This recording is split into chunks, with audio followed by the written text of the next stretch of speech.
প্রিয় শিক্ষার্থীরা, আজকের আইসিটি ভিডিও ক্লাসে তোমাদের সবাইকে আমন্ত্রণ জানাচ্ছি। আজকে তোমাদের সাথে তোমাদের বইয়ে পঞ্চম অধ্যায় প্রোগ্রামিং ল্যাঙ্গুয়েজ চ্যাপ্টার থেকে আলোচনা করছি। আজকে আমরা দেখব কিভাবে দুটি সংখ্যার যোগফল নির্ণয় করা সি ভাষার প্রোগ্রাম তৈরি করা যায়, এটি দেখব আমরা। দুটি সংখ্যা এখানে আমরা প্রথমে দেখব দুটি ইন্টিজার টাইপের সংখ্যা, এরপর আমরা দুটি ফ্লোট টাইপের সংখ্যা কিভাবে যোগ করা যায়, আমরা দুই কি ধরনের পরিবর্তন হয় একটি প্রোগ্রাম তৈরি করতে, আমরা এই জিনিসগুলো আজকে দেখব। প্রথমে আমরা কোড ব্লকসে যাব এবং একটি নতুন ফাইল নিব। ফাইলটি সেভ করে নিব।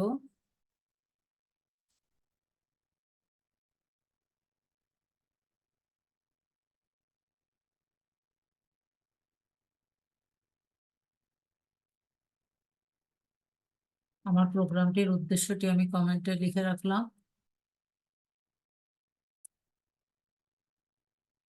এরপরে একটি প্রোগ্রাম বেসিক যে ফরম্যাট, এটি আমি টাইপ করে নিচ্ছি, ইন্ট মেইন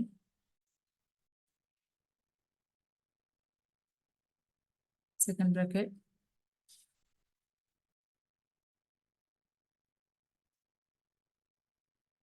এখানে আমার দুটো ভেরিয়েবল লাগবে, যেহেতু দুটো সংখ্যা নিব আমি, এবং প্রথমে আমি তোমাদেরকে দেখাবো দুটো সংখ্যাই আমার ইন্টিজার টাইপের সংখ্যা হবে। এখানে দুটো ভ্যালু ইন্টিজার ভ্যালু হবে আমার এখানে, এই জন্য আমার এখানে দুটো ভেরিয়েবল লাগবে, একটি নাম্বার 1 একটি নাম্বার 2। আচ্ছা, এখানে আমি একটা দুটো ইনস্ট্রাকশন দিব আমি তোমাদেরকে। দুটো ইনস্ট্রাকশন একসঙ্গেও দেওয়া যায়, আমি তোমাদেরকে আলাদা করে দেখাচ্ছি। দেখো, দুটো ইনস্ট্রাকশন দিচ্ছি আমি এখানে। Enter the first number,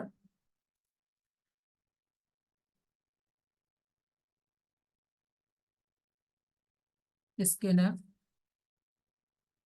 scanf library ফাংশনটি আমরা ব্যবহার করি ইনপুট নেওয়ার জন্য। পার্সেন্ট ডি দিলাম, যেহেতু ফরম্যাট স্পেসিফায়ার আমার ইন্টিজার টাইপের ডাটার জন্য পার্সেন্ট ডি ব্যবহার হবে এখানে ফরম্যাট স্পেসিফায়ার। এবং এম% দিয়ে নাম্বার 1 নাম্বার এখানে 1 হচ্ছে ভেরিয়েবল।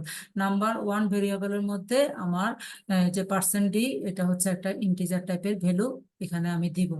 এই জন্য আমি এটা স্ক্যানএফ এর মধ্যে এটা লিখে দিতে হবে। এরপরে আমি আবার আরেকটা ইনস্ট্রাকশন দিব, এটা কপি করে নিচ্ছি, আমি একটু চেঞ্জ করে দিব। আমি এখানে এন্টার দা সেকেন্ড নাম্বার, আর এখানে হচ্ছে নাম্বার 2, ওই যে ভেরিয়েবলটা নাম্বার 2 এবং পার্সেন্টেজ ঠিকই থাকবে, যেহেতু আমার দুটো সংখ্যাই ইন্টিজার টাইপের সংখ্যা। আমি এখানে দুটো সংখ্যার যোগ দেখাচ্ছি এবং দুটো সংখ্যাই আমার এখানে ইন্টিজার টাইপের, এই জন্য ফরম্যাট স্পেসিফায়ার হচ্ছে দুটোতে পার্সেন্ট ডি। এবং আমার স্ক্যানএফ এর মধ্যে ভেরিয়েবলের নামের আগে এম% সাইনটি বসতে দুই জায়গাতে, এটা দিতেই হবে, এটা দিতেই হবে। আচ্ছা, এরপরে আমি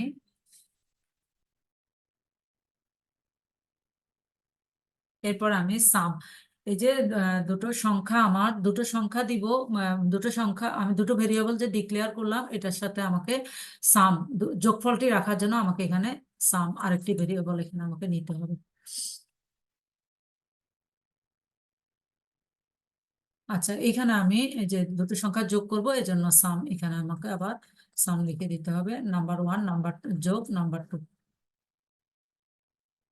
আচ্ছা, কাজটা হচ্ছে এটা যে সাম নাম্বার 1 যোগ নাম্বার 2 এই দুটার মধ্যে যোগ হবে। আর প্রথম যে আমি ভেরিয়েবল ডিক্লেয়ার করলাম, সেখানে আমাকে তিনটা ভেরিয়েবল নিতে হয়েছে, একটা নাম্বার 1 একটা নাম্বার 2। এই দুটো হচ্ছে সংখ্যা, দুটো ভ্যালু নিব আমি।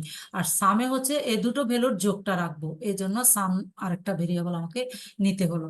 আচ্ছা, এখানে আমি দেখালাম যে সাম আমাকে কি করণীয়, নাম্বার 1 এবং নাম্বার 2 এই দুটো সংখ্যা, এই দুটো ভেরিয়েবলের মধ্যে যে ভ্যালুটা আছে এই দুটোকে আমাকে যোগ করতে হবে, এটা দেখাচ্ছে।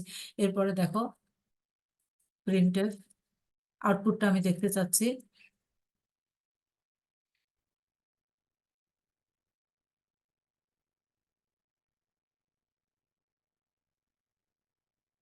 2 নাম্বার, এখানে আমার যে যোগগুলা দুটো দুটো নাম্বারের যোগটা দেখতে চাচ্ছি। যেহেতু দুটোই আমার ইন্টিজার টাইপের, যোগফলটা আমার ইন্টিজার আসবে, এই জন্য আমি এখানে ফরম্যাট স্পেসিফায়ার পার্সেন্ট ডি ব্যবহার করেছি। এবং সাম এই ভেরিয়েবলের মধ্যে আমার যোগফলটি আছে, এই যে সাম ভেরিয়েবলের মধ্যে, এই জন্য আমাকে এটা এখানে লিখে দিতে হবে যে এই ভেরিয়েবলের মধ্যে আমার যোগফলটি আসবে।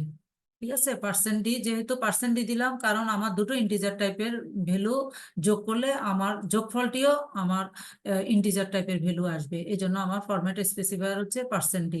আর হচ্ছে সাম ভেরিয়েবলের মধ্যে এই যোগফলটি আমার আছে, এই জন্য আমাকে সাম লিখে দিতে হবে।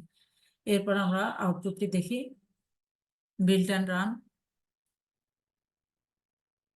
এখানে দেখো প্রথম যে ইনস্ট্রাকশনটা, এন্টার দ্য ফার্স্ট নাম্বার, আমি এখানে একটা ভ্যালু দিব, কিবোর্ড থেকে একটি ভ্যালু দিব এবং এন্টার দেওয়ার পরে আমার কাছ থেকে দ্বিতীয় ভ্যালু চাচ্ছে, এখানে আমি দ্বিতীয় ভ্যালুটিও দিব।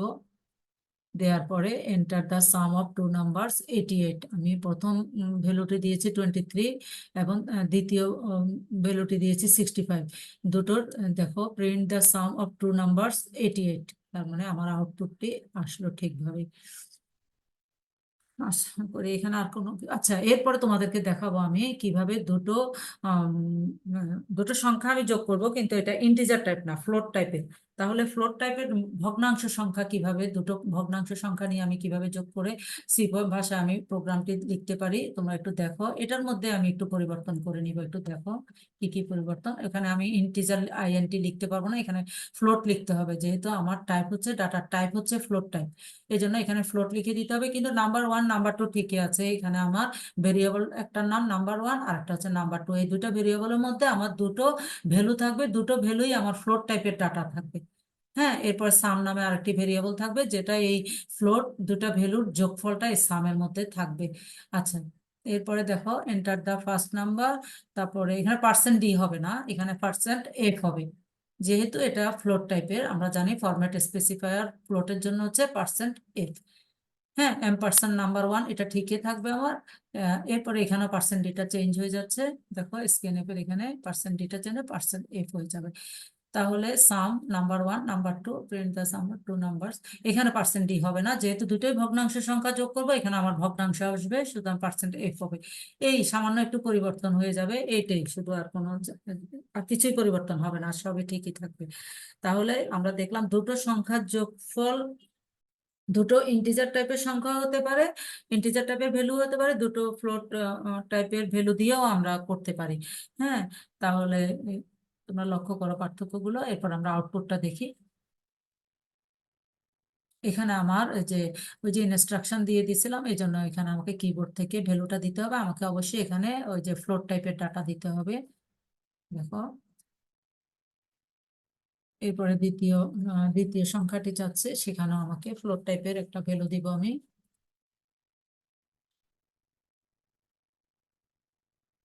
আচ্ছা দেখো, দুটোর মধ্যে আমার এখানে print the sum of two numbers, এখানে আমার যে 76 এবং দশমিকের পরে অনেক লম্বা সংখ্যা আছে, আমি যদি এখানে দুইটা সংখ্যা রাখি, বাকিগুলো আমি বন্ধ করে দেই, তাহলে আমি এখানে একটা পরিবর্তন করে দিচ্ছি। দেখো ডট টু এফ দেওয়ার পরে দেখো কি পরিবর্তন আসে।